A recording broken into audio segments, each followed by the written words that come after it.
capítulo 4, a partir do versículo 5. Diz assim: no dia seguinte reuniram-se em Jerusalém as autoridades, os anciãos e os escribas, com o sumo sacerdote Anás, Caifás, João, Alexandre e todos os que eram da linhagem do sumo sacerdote. E pondo-os perante eles, os arguíram: com que poder ou em nome de quem fizestes isto? Então Pedro, cheio do Espírito Santo, lhes disse: autoridades do povo e anciãos, visto que hoje somos interrogados a propósito do benefício feito ao homem enfermo e do modo por que foi curado, tomai conhecimento, vós todos e todo o povo de Israel, de que em nome de Jesus Cristo o Nazareno, a quem vós crucificastes e a quem Deus ressuscitou dentre os mortos, sim, em seu nome é que este está curado perante vós. Este Jesus é pedra rejeitada por vós, os construtores, a qual se tornou a pedra angular. E não há salvação em nenhum outro, porque abaixo do céu não existe nenhum outro nome dado entre os homens, pelo qual importa que sejamos salvos. Amém? Mantenha a sua Bíblia aberta, que vamos ainda falar sobre esse texto. Oremos. Nosso Deus e Pai, somos gratos a Ti, Senhor, por esta noite, pelo privilégio de podermos novamente ter a Tua palavra aberta diante de nós. Obrigado pelo privilégio de termos liberdade em nossa nação, de lermos a Tua palavra, ó Deus, e termos várias versões diferentes, e termos acesso a muitos livros de apoio que nos ajudam a ter instrução acerca das Escrituras.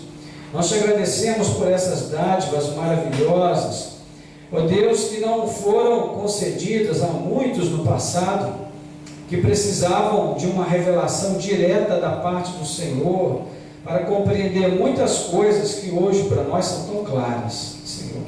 Obrigado por esta graça maravilhosa. E ajuda-nos, Senhor, para que jamais sejamos negligentes, de modo que no momento em que tivermos de prestar conta, nós possamos entregar a Ti, Senhor, um relatório que demonstre o nosso interesse e a nossa gratidão de termos tido tanto acesso à Tua palavra como temos nesses dias. Abençoa-nos agora, Senhor, dá-nos a instrução, que o Teu Espírito traga a inspiração do alto, porque ainda com o conhecimento que temos, o acesso à informação, a unção do Teu Espírito é o que quebra o jugo e faz a diferença em nossas vidas. Então nós precisamos desta unção. Capacita-nos, abre os nossos olhos, os olhos do nosso entendimento. Nós oramos em nome de Jesus. Amém. Se a nossa leitura do texto for desatenta e for uma leitura puramente devocional, facilmente ela vai nos levar a entender que o fato mais importante narrado por Lucas foi a cura daquele homem. Porém, Pedro e João, o leitor bíblico mais atento e sobretudo o próprio Deus, vão enxergar aqui o fato mais importante, não na cura em si, mas no efeito dessa cura. Por que isso, irmãos?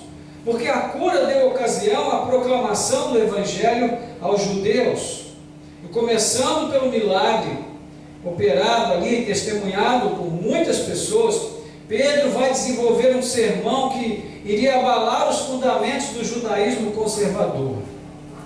E por que isso aconteceu? Porque suas afirmações, elas foram feitas, além de muita convicção em suas palavras e também cheias de significado para os seus ouvintes, elas vão estar fundamentadas nas Escrituras do Antigo Testamento. E com base nisso, Pedro vai afirmar algumas coisas.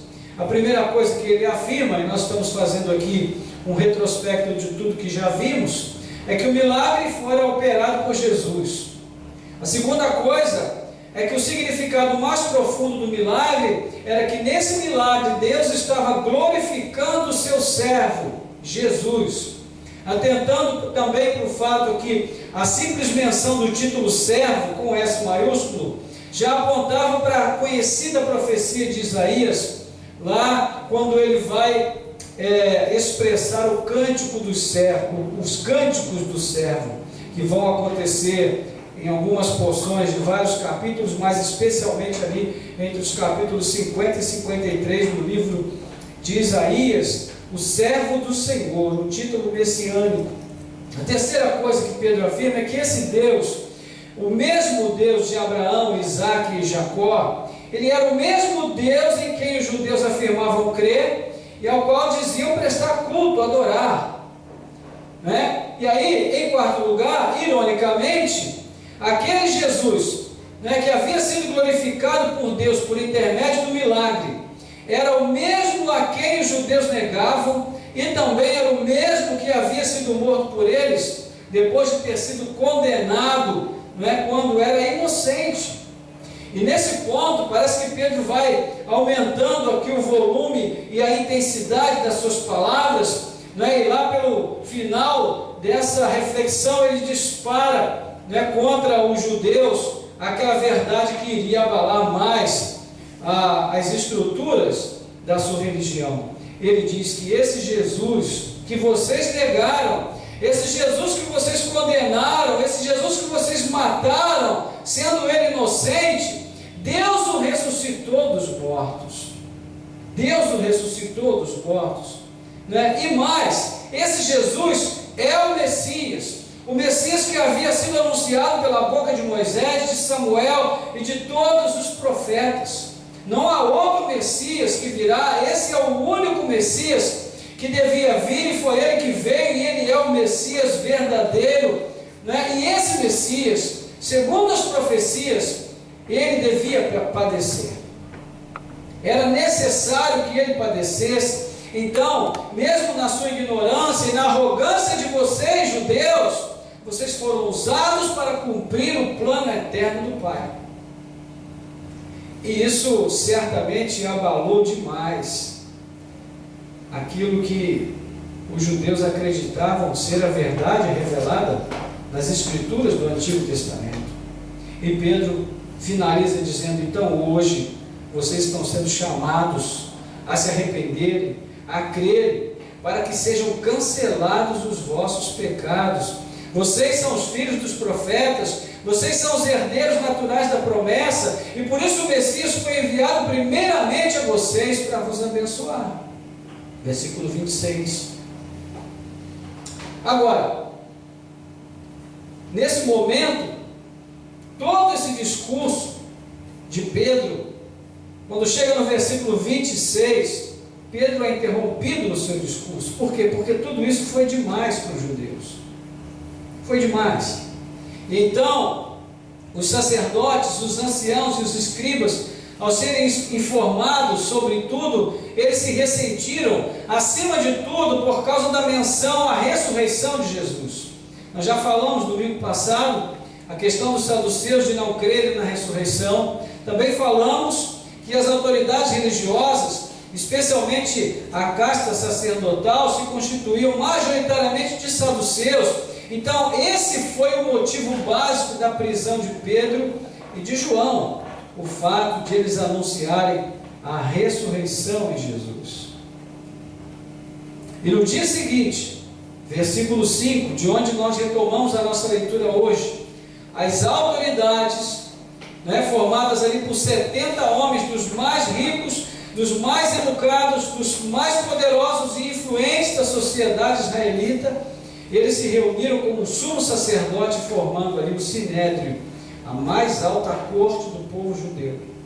E eles fizeram isso para interrogar a Pedro e João.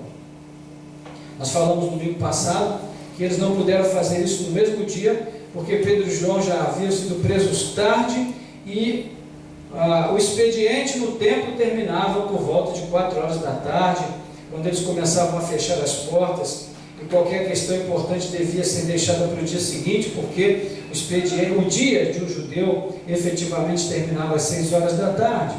Então o interrogatório começa logo cedo no dia seguinte com uma pergunta simples e direta. Versículo 7: com que autoridade vocês curaram este homem? Uma pergunta simples, né? Agora Pedro já àquela altura incorrigível e também intrépido, porque ele estava debaixo da unção do Espírito Santo, e também tendo domínio daquilo que ele dizia, ele não procura argumentos para se defender, mas ele retoma a pregação interrompida no versículo 26, pela sua prisão de João, ou para usar um termo da moda, pela sua condução coercitiva. E aí, o que é que Pedro vai fazer nesse momento? Ele vai reconstruir toda a história do mesmo ponto de partida, a cura do coxo. E então, abre aspas, né? Já que nós estamos sendo interrogados por fazer bem a um homem enfermo e pelo modo como ele foi curado, fecha aspas. Vamos lá. E é aqui que Pedro retoma o seu discurso. Agora, existe um fato novo que foi apresentado no Sinédrio, que é a inclusão do Salmo 118, versículo 22, onde ele vai dizer que a pedra rejeitada pelos edificadores se tornou a pedra principal. É um tema muito ocorrente no Antigo Testamento, que Pedro vai retomar agora no seu discurso, né, trazendo para aquele momento, exatamente para aquele momento, versículo 11, a aplicação desse versículo do Salmo 118, versículo 22. Então, o que nós observamos aqui? Esse é um salmo litúrgico, um salmo de Páscoa, né, ou um salmo de aleluia, também como pode ser descrito, onde ele vai manifestar o júbilo dos justos pela manifestação do Salvador. E fica bem claro aqui a intenção de Pedro de demonstrar novamente que até a negação de Jesus como Messias por parte dos judeus já havia sido prevista nas Escrituras. E nós fizemos a leitura inicial, a primeira carta de Pedro, capítulo 2, onde Pedro vai desenvolver ainda mais esse tema da pedra, onde ele vai dizer que essa pedra que se tornou a principal pedra de esquina também é a mesma pedra sobre a qual a igreja é constituída. É por isso, irmãos, que na leitura de Mateus 16, na revelação da identidade de Jesus a Pedro, não devemos entender que a pedra sobre a qual a igreja é edificada é Pedro, como querem os católicos romanos. A pedra é o próprio Jesus. Ele é a rocha de fundação, ele é a pedra sobre a qual a igreja é edificada.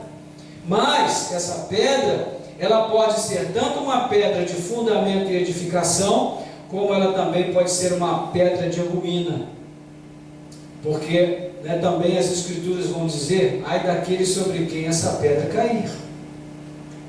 E aí, a questão é saber como lidar com a chegada desse Messias, como lidar com a revelação dessa pedra de esquina. E a intenção de Pedro é justamente trabalhar isso, voltar ao tema da negação de Jesus.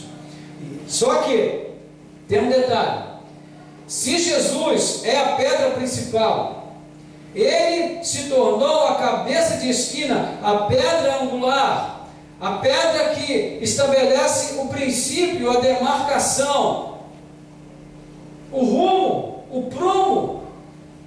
Sem ela não há templo, sem ela não há edificação, sem ela não há fundamento, não há a possibilidade de subsistência, porque é ela que fundamenta e sustenta todas as coisas.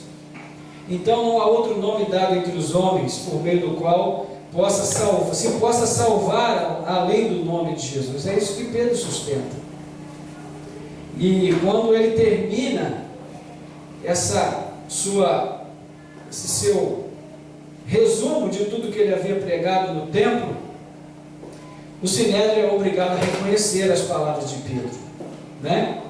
E aí, o que surge no meio do grupo é uma grande perplexidade, porque não havia nada de efetivo de que Pedro e João pudessem ser acusados, né? Nem o milagre podia ser negado. Versículo 16, eles dizem: nós não podemos negar, né? É manifesto a todos os habitantes de Jerusalém que um grande sinal foi operado.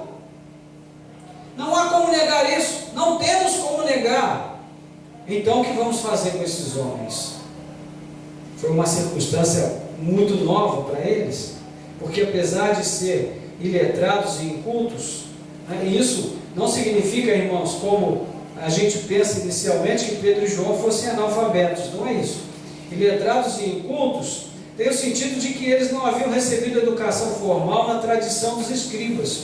Ou seja, eles eram leigos, não eram clérigos, eles não tinham uma formação religiosa, eles não tinham habilitação e nem autoridade para falar a respeito das Escrituras. Não podiam fazer isso. Mas Pedro e João demonstraram uma coerência, um domínio das antigas Escrituras tão grande que surpreendeu a todos. E nisso também eles vão se identificar com Cristo, porque Cristo muitas vezes fez com que se maravilhassem os judeus no templo, e por causa do seu conhecimento e do seu domínio das Escrituras. Nós vamos ver isso em João capítulo 7, versículo 15. Ele também ensinava com autoridade, que o distinguia acima dos escribas, como nós vamos ver em Marcos 1, 22. Então, como condição de soltura, eles foram até Pedro e João e advertiram os dois que eles não pregassem mais em nome de Jesus. Ao que Pedro responde mais uma vez de forma petrina, Cabe a vocês, homens sábios e poderosos, julgarem o que é mais justo, se nós devemos obedecer ao que vocês dizem ou ao que Deus diz. Não podemos deixar de falar daquilo que vimos e ouvimos. É um testemunho maravilhoso, não é, irmãos? Testemunho maravilhoso. E diante do exposto, vendo que o povo glorificava a Deus pelo que havia sido feito ao coxo, as autoridades não tiveram outra alternativa senão soltar a Pedro e João. Dessa vez eles foram soltos. Haveria um tempo em que Pedro não seria solto, mas dessa vez ele foi. Agora, essa questão é a questão que vai perseguir os apóstolos até o fim da sua jornada. A questão da afirmação e da reafirmação constante de que Jesus é o Cristo, é o Messias de Deus, o Messias que Deus prometeu enviar ao mundo. E aqui, irmãos, nós poderíamos considerar uma série de questões pertinentes à nossa própria realidade ainda nos dias de hoje, como igreja do Senhor. Nós poderíamos pensar a respeito de como nós temos lidado com os desafios que surgem para nós como povo de Deus, se nós temos tido a habilidade de buscar nas Escrituras as respostas necessárias para os desafios do nosso tempo, como Pedro fez.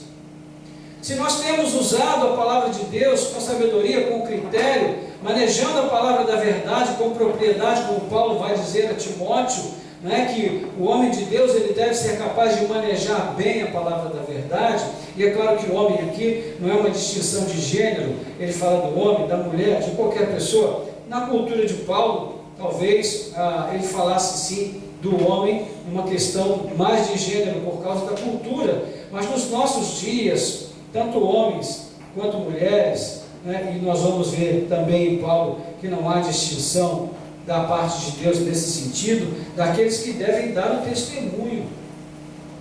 Talvez nem todos sejam chamados para pregarem de maneira formal, de maneira efetiva, mas todos são chamados a anunciar as virtudes daquele que nos chamou das trevas para a sua maravilhosa luz. É o mesmo Pedro que vai dizer isso, não é? Então, fica para nós algumas questões importantes. A gente poderia acrescentar outras tantas questões aqui que surgem a partir dessa experiência de Pedro e João, Talvez a mais desafiadora para nós seria refletir sobre como nós temos supervalorizado o milagre e temos deixado de valorizar os efeitos do milagre. Porque o maior milagre não é a cura de uma doença, não é a cura de uma enfermidade, não é a resolução de um problema imediato. O maior milagre é a transformação da vida de pessoas. O maior milagre não foi a cura, nesse sentido, não foi a cura daquele único coxo. O maior milagre foi a conversão daquelas 2.000 pessoas que foram somadas às 3.000 de antes e formaram já um grupo de 5.000 pessoas. Veja bem, em pouco tempo, uma igreja que tinha 120 passou a ser uma igreja que tinha 5.120 pessoas. Foi um crescimento estratosférico, né? Nenhum televangelista dos nossos tempos teria uma capacidade e uma habilidade tão extraordinária de produzir um aumento tão rápido, tão significativo e tão substancial, porque aquele crescimento não foi um crescimento de mentira, como acontece em muitas situações. Não foi um crescimento fictício, foi um crescimento real, porque ele criou, né, trouxe a vida, a nova vida, um povo que era instruído na palavra todos os dias, que perseverava na leitura da palavra, na doutrina dos apóstolos, no partir do pão, na comunhão, nas orações. Foi um crescimento real. Real. Então, irmãos, todas essas questões poderiam ser abordadas aqui, refletidas, e nós poderíamos descer a detalhes, mas eu quero me deter com os irmãos para a gente concluir em apenas uma questão, que para mim é a mais essencial. Se nós trouxermos essas lições aprendidas para a nossa realidade, talvez o foco mais importante para nós seja o seguinte: é muito difícil aceitar o Messias que Deus enviou. Essa foi a questão de fundo da discussão de Pedro com os apóstolos, com os escribas, com os fariseus, com os sacerdotes, com os saduceus, principalmente naquele momento, especificamente com os saduceus. É muito difícil aceitar o Messias que Deus enviou. Quando eu me converti, uma das primeiras coisas que eu aprendi é que a gente tinha que jogar todas as imagens fora, né? Isso é o beabá de todo novo convertido.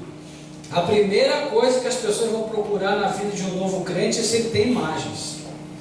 Porque a sensação que eu tenho é que em nosso país é mais importante ser anticatólico do que ser realmente convertido. Então, a primeira coisa que se faz é procurar as imagens para jogar tudo fora, queimar tudo, quebrar tudo, destruir tudo. E eu me lembro que nessa esse meu aprendizado um pouco tortuoso no início da minha fé, eu fui pregar uma vez numa casa, fazer um culto, e cheguei lá, tinha um quadro enorme de Jesus. Quer dizer, do Jesus da família, né? Com aqueles olhos verdes, aqueles cabelos loiros, parecia propaganda daquele shampoo, seda, né? E olha eu fazendo propaganda assim, parecia propaganda de shampoo, né? Com aquela longa cabeleira loira, bem tratada, e aquela pele branca, né? E eu fiquei com aquela imagem na minha cabeça, e todas as vezes que eu imaginava Jesus, eu imaginava aquele Jesus. É uma coisa terrível o que os olhos fazem, né? Por isso que Jesus disse o seguinte: se os olhos forem bons, todo o corpo será luminoso, mas se forem maus, serão grandes trevas, né? Farão do corpo grandes trevas. É uma coisa, e depois para me libertar dessa imagem, porque era uma imagem muito bonita, realmente foi um trabalho muito bem feito, mas não retratava o verdadeiro Messias que Deus enviou ao mundo. E depois fiquei pensando sobre isso. Não adianta tirar os quadros da parede se a gente não tira a idolatria do nosso coração. Não adianta, né? Israel viveu 40 anos no deserto para que o Egito fosse tirado do coração do povo, porque o povo havia sido tirado do Egito, mas o Egito continuou no coração do povo. Então foram 40 anos de peregrinação para o Egito ser retirado do coração do povo. É um processo, é uma caminhada de aprendizado, né? E a minha pergunta, irmãos, para todos nós nessa noite é a seguinte: será que nós estamos em posição de julgar os judeus por terem eles rejeitado o Messias que Deus enviou? Né? E de fato, irmãos e irmãs, quando a gente lê os evangelhos com atenção, nós vamos notar o seguinte: que a revelação de Deus, ela traz desafios enormes para nós. Porque o Messias que Deus enviou ao mundo não é o Messias que também nós gostaríamos que fosse.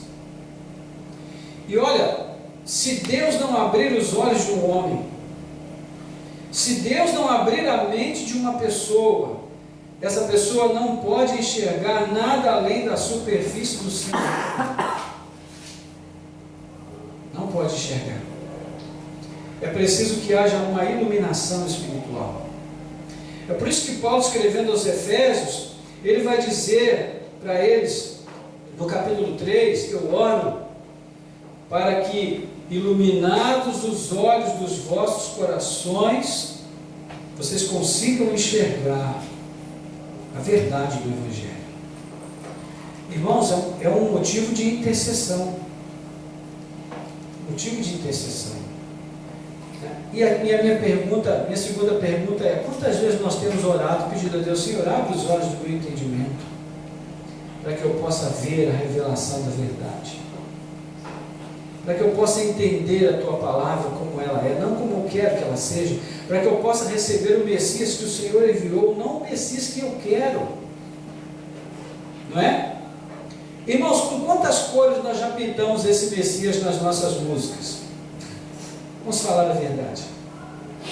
É um Messias sempre, não é? De bem com a vida. É o Messias agora, desses tempos que a gente está vivendo, é um Messias que as pessoas até dançam com ele, de rostinho colado, uma coisa romântica.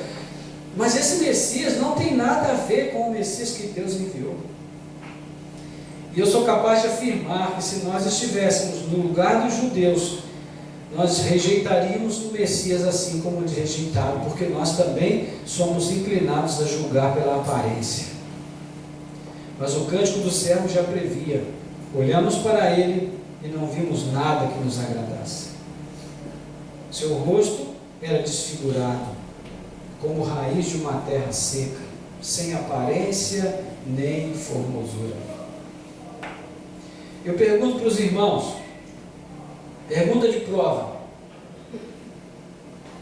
o que levou Eva a provar do fruto que Deus disse para ela não comer?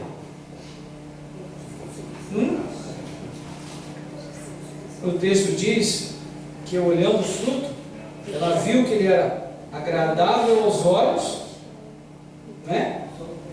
E bom ao paladar, né? Agradável, saboroso, sugeria algo saboroso, mas o que a encantou foi a aparência do fruto.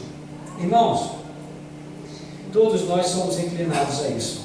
Então, eu acho que a nossa oração nessa noite deve ser: Senhor, sara os nossos olhos. Amém. Restaura a nossa visão, abre o nosso entendimento, para que a gente possa aceitar o Messias que o Senhor enviou ao mundo. Porque, gente, para podermos fundamentar aquilo que nós estamos afirmando aqui, não precisa muito, basta uma pequena reflexão na trajetória do próprio Pedro. Esse Pedro que agora está defendendo intrepidamente, de uma forma resoluta, convicta, que Jesus é o Messias de Deus, porque, apesar da fraqueza, estava visto que o Messias de Deus devia padecer. Esse é um Pedro muito diferente. Veja comigo Mateus capítulo 16. Já estamos quase concluindo, mas é fundamental que a gente dê uma olhada aqui nesse texto. Mateus capítulo 16, versículo 21. Diz assim, olha: desde esse tempo, isso foi após a confissão de Pedro, começou Jesus Cristo a mostrar a seus discípulos que lhe era necessário: 1. Seguir para Jerusalém; 2. Sofrer muitas coisas dos anciãos, dos principais sacerdotes e dos escribas; 3. Ser morto; 4. Ressuscitado no terceiro dia. Como é que Pedro recebeu essa informação de que o Messias deveria padecer? Versículo 22. E Pedro, chamando-o à parte, começou a reprová-lo, dizendo: tem compaixão de ti mesmo, Senhor, isso de modo algum te acontecerá. É o mesmo Pedro. Ao que Jesus responde, né, com aqueles olhos verdes, aquele cabelo louro e aquela pele branca: arreda, Satanás, tu és para mim pedra de tropeço, porque não cogitas das coisas de Deus, e sim das coisas dos homens. Né? É claro que esse Jesus não tem nada a ver com aquele Jesus eslavo, de olhos azuis, pele branca e cabelo louro. Esse aqui é o Jesus da terra, tem pele queimada do sol, né? Que tem uma personalidade muito marcante como profeta que era, que falava de maneira forte, firme, e fazia com que as pessoas crescem no seu discurso, porque as suas palavras sempre transmitiam autoridade. E é interessante que na leitura de Marcos, no texto paralelo, no capítulo 9 e versículo 30, se você não tiver habilidade para abrir rápido, apenas ouça, o mesmo assunto está sendo tratado ali, e a partir do versículo 30 até o 32, né, vai dizer assim: porque ensinava aos seus discípulos, versículo 31, e lhes dizia: o Filho do Homem será entregue nas mãos dos homens, o matarão, mas 3 dias depois de sua morte, ele ressuscitará. E o versículo 32 diz que eles, os discípulos todos, contudo, não compreendiam isto e temiam interrogá-lo. Ou seja, eles nem queriam tocar nesse assunto.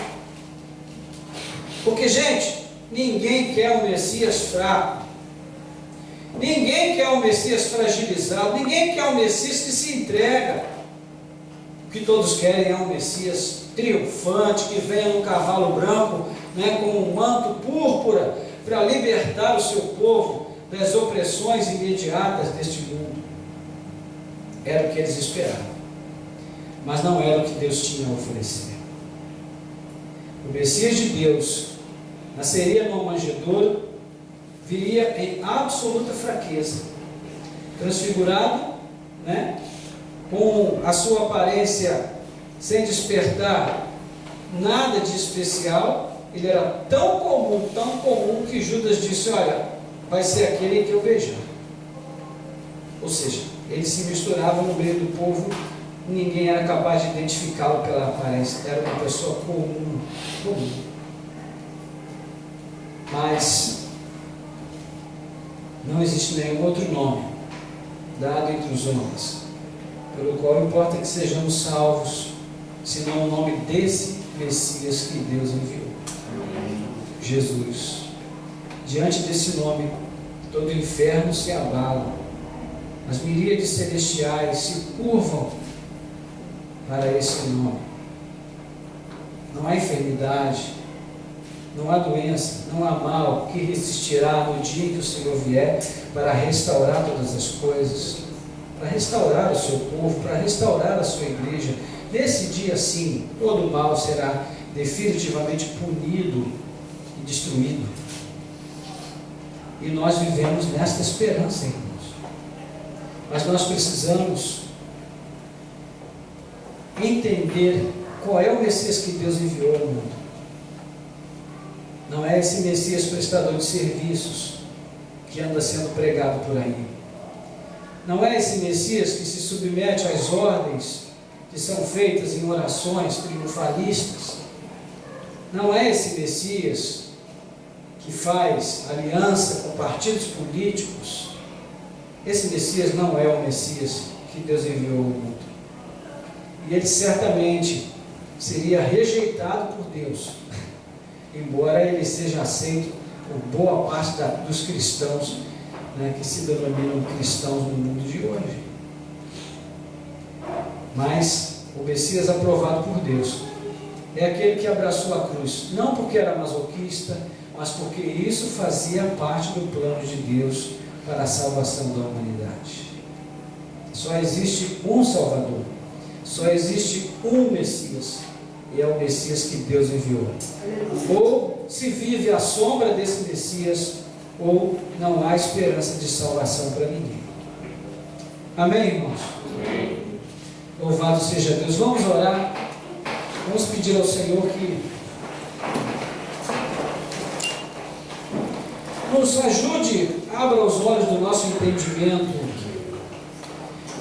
Eu quero viver em comunhão com esse Messias, porque Ele tem palavras de vida, palavras de vida eterna.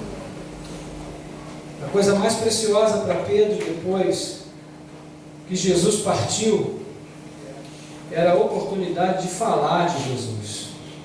Porque à medida que ele falava, ele conseguia reviver aqueles momentos quando ele ainda não compreendia o privilégio que lhe havia sido concedido. Mas agora, depois que os olhos do seu entendimento foram abertos, ele queria falar mais e mais desse Messias, porque cada vez que ele falava, o Messias revivia dentro dele, na sua vida, na sua experiência, no seu testemunho, no seu dia a dia. Então, meu irmão, minha irmã, fale de Jesus. Fale das Escrituras. Enche o seu coração com a palavra de Deus.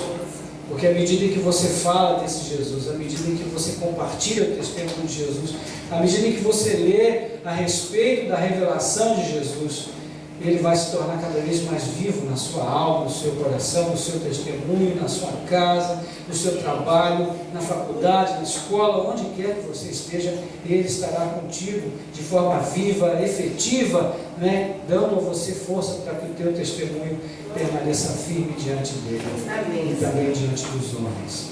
Vamos orar. Nosso Deus e Pai, em nome de Jesus, nós queremos te louvar, te bendizer, pelo privilégio de podermos refletir em Tua Palavra, pela alegria de podermos ter terminado aqui um ciclo, Senhor, uma pequena história, uma pequena saga, através da pregação de Pedro, que trouxe à luz tanta história, tanta verdade. Ó Deus, um resumo de eventos que marcaram a vida de muitos homens do passado, governantes, patriarcas, reis, profetas, sacerdotes, mas nenhum deles, Senhor, apesar de tudo que eles receberam enquanto privilégio na Tua presença, nenhum deles recebeu o privilégio que nós temos hoje, de saber quem é o Messias, de conhecer o Senhor Jesus por meio das Escrituras reveladas no Novo Testamento, Escrituras que estavam ali, Senhor, já presentes no texto do Antigo Testamento, mas que ainda não haviam sido reveladas plenamente. Mas na plenitude dos tempos, Deus enviou o seu Filho, nascido de mulher, nascido sob a lei, para libertar aqueles que viviam oprimidos sob o jugo da lei. Bendito seja o Teu nome, porque nós agora que não éramos povo, somos povo. Nós que não éramos parte da aliança, somos incluídos na aliança. Nós que poderíamos ter sido totalmente alijados desse privilégio, somos incluídos e chamados também de filhos e filhas de Deus. Louvado seja o Teu nome, porque o Senhor permitiu que o Teu povo rejeitasse o Messias, para que nós pudéssemos ser enxertados na oliveira verdadeira. Bendito seja o nome do Senhor. Obrigado, Senhor, por esse privilégio. E que na plenitude dos tempos nós possamos, ó Deus, nos encontrar com todos esses crentes do passado e na presença do Senhor sejamos, ó Deus, plenos de alegria ao celebrar aquele momento de encontro, onde todas as coisas serão explicadas, conhecidas, entendidas em sua plenitude, porque assim como Ele é, nós o veremos. Bendito seja Deus. Pai querido, dá-nos força, ajuda-nos para que o nosso testemunho seja vivo. Abre os olhos do nosso entendimento, Senhor. Abre os olhos da nossa mente, dos nossos corações, para que nós possamos ver o Messias que Tu enviaste ao mundo e tenhamos a humildade de nos submetermos a esse Messias e que dele nós possamos falar em todo lugar onde nós estivermos, dando testemunho de que Ele veio sim ao mundo em fraqueza, mas ao terceiro dia Ele foi levantado dos mortos, porque a morte não podia deter aquele que é o próprio autor da vida. Bendito seja o Teu nome. E naquele grande dia, Senhor, Ele não virá mais em fraqueza, nem para padecer, mas virá como reto juiz, para julgar os vivos e os mortos. Bendito seja o Teu nome, ó Pai, porque o Teu poder se aperfeiçoa realmente na fraqueza. Louvado seja o Teu nome. Nós te adoramos, nós te bendizemos e entregamos aos Teus cuidados as nossas vidas, pedindo que o Senhor revele a tua palavra, que o Senhor tire o véu da tua palavra, Senhor, no íntimo de cada um de nós, e que nós possamos ser amantes da tua palavra, desejosos, ansiosos, sedentos, sequiosos dessa palavra a cada dia, a cada manhã e cada tempo das nossas vidas, para que Jesus esteja sempre vivo em nossas almas, corações e testemunho, dia após dia, por toda parte. Em nome do Senhor Jesus, nós oramos. Amém.